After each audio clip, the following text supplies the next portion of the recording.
Thunderford have a small appearance with his usual funny remarks. Max and Phoebe seems to be working together very well without a war, and we come to know Jinx is scared when it comes to his crushes. Hello guys, welcome back. This is my review on the Thundermans Undercover episode 10 titled All About Steve. We have a new appearance by someone named Steve who is also a superhero, have lots of knowledge on superheroes and their technology, and also a big fan of puns. Standing near it won't be asking for s'more and asked if they could add one s'more. My plan to teach Billy to believe in himself worked. There's nothing s'more for me to do.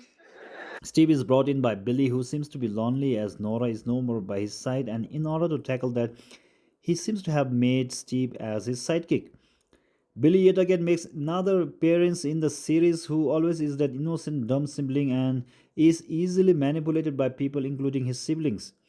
He also came to know T in T4 stands for Thundermans only after meeting Steve.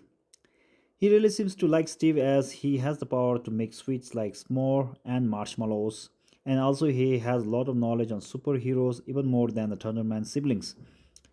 Immediately, the twins and Chloe thinks it's a bad idea to bring a new superhero in the T-Force team as it only has family members, not outsiders. But Phoebe is unable to reject the proposal as he is a registered superhero in the Superhero League, and also she doesn't want to hurt Billy's feelings. The twins does make up a lie that superhero team limit is 7 members, which makes Billy and Steve believe it. Things backfire when Steve plans to eliminate the twins so he can fit into the team, and he tries to do so by keeping them trapped in the air lair with his big marshmallow, which explodes. Luckily, Chloe reaches in time. She manages to rescue them, and the twins captures evil Steve for his actions. The side character Jinx is in love or infatuated with a girl, which his two friends Chloe and Butch mistakes them as his crush. As Butch and Chloe clarifies they like him as a friend, Jinx confirms it's not them he has a crush on, but a new girl who has just arrived at Secret Shores, which we come to know at the end of the episode. All in all, the episode was funnier than other episodes, especially with the appearance of Steve.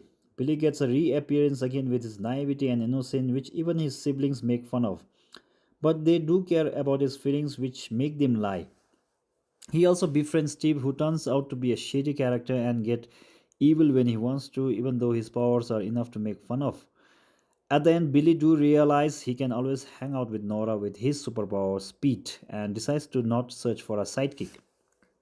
There are mixed feelings for Steve throughout the episode, which at first the T-Force didn't want to accept him as he's not in the family, but starts to like him as he seems to be the biggest fan of T-Force and knows everything, even technology they have. He even gives big praises to Max and Phoebe, which kind of seems to be their weakness as they fall for that, especially Max. Taken. It's an honor just to be in the presence of the swoosh savior of Hiddenville. I'm totally trademarking that. The twins start to reconsider their decision of not letting him in the team until they get to see his powers, which seems to be only making sweets. Which kind of makes them go back to their decision, which was right in it, as we find Steve has the evil inside of him, which doesn't bode well with the T-Force, obviously.